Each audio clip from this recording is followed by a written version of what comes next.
Hi my friends, I haven't seen you in what feels like forever. If you watched my last video that I didn't ghost you, or you followed along on Instagram at lean_in_warrior, then you know that my father, who's been battling stage 4 colon cancer, which has metastasized and spread to the lungs, was recently put in the hospital. Today I'm going to tell you about my skin flushing journey over the past 9-ish days of him being in the hospital and him coming out. Stick around and I'll tell you about it.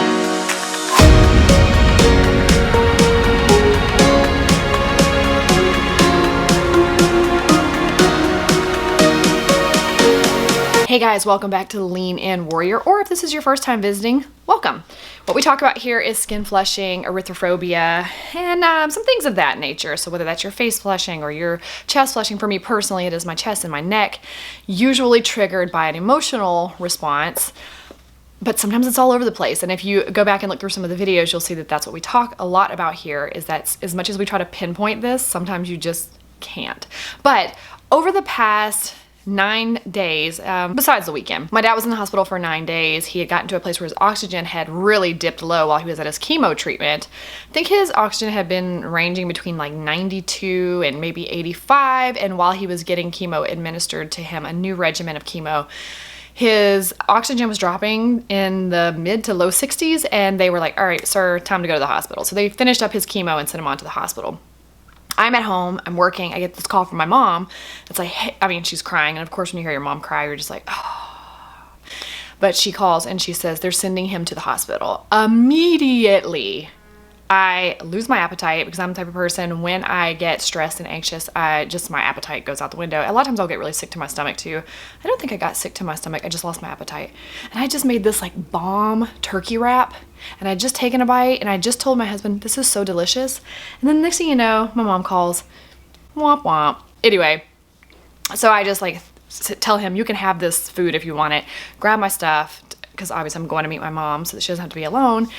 It's like 1,000,000,000 degrees outside. Actually, it was probably like high 80s or something, but it was humid and it was freaking hot. And I just go running outside, jump in my car, which is a bazillion degrees. And so you can see on my Instagram, I posted something there. I'll post it here also, where this is what I look like as I was on my way to the hospital. Now, when I get super duper stressed out and crazy emotional reaction, I will get flushed all over. My nose will get really red, and a lot of times like my cheeks or my chin. So it just depends, but you can see in the picture that it's my nose for sure, and my chest is super red. But that is a combination of an emotional response and also just a bazillion degrees, sun and hot car, all combining together. Now, if you had seen me or been in the car with me and been like, oh my gosh, you're super red, you probably, number one, wouldn't have said that, because you know I'm in a stressed state. But I also can identify why I'm like that, because I'm in a stressed state.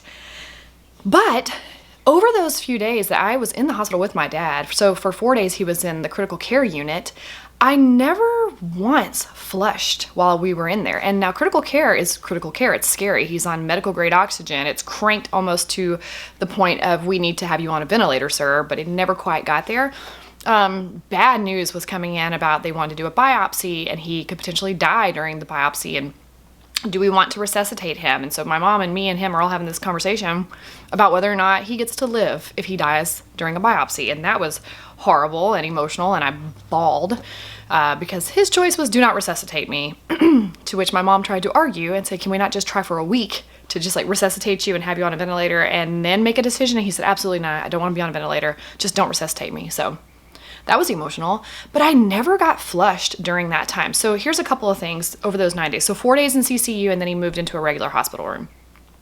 And even with the doctors coming and going, a little bit of positive news, negative news, all of those things combined, I never flushed. But here's what I noticed. Number one, I was with a family member. Wasn't at work. I wasn't in a place where I had to perform or be emotionally tied into being the best me.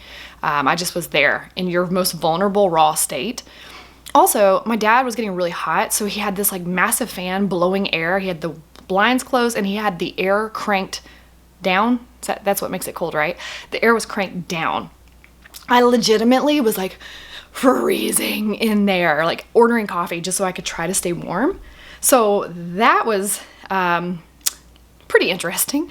I had a mask on because of, you know, COVID-19, but also I had that mask on because the fan was blowing so hard in my face that I thought I was going to get a cold because of how cold it was in that room.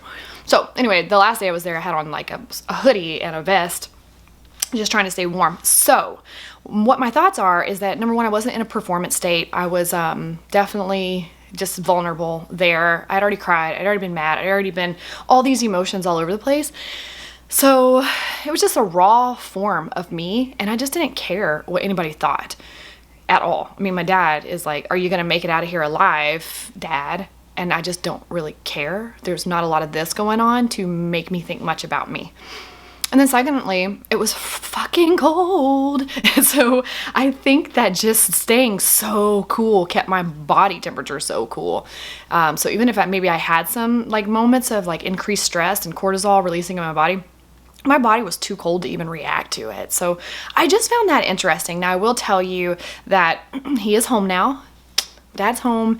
Oxygen is stabilizing for the most part. It dips a little bit here and there, but he is in such a better place than he was for months. I mean, he was so sedentary.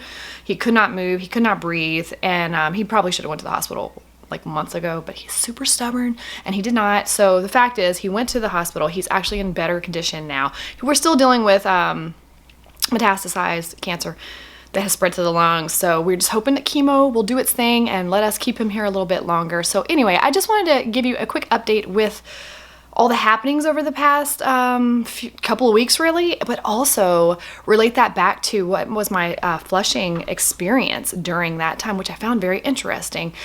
In that time also, at the end of those 9 days, I actually did start my period. I know you guys know, I'm not just telling you about my period, I track my cycle, been tracking my cycle to see if it has anything to do with progesterone and, you know, things like that. But I've kind of tossed that out the window a little bit and just am thinking it's just emotional responses and it's how my body responds to cortisol that's released into my system. But anyway, I don't want to make this video too long. I'm just so excited to be back. I'm glad that my dad is doing better. I wanted to say hi to you, give you this update, and my friends, I will see you in the next video. I hope you have a glorious day. See ya.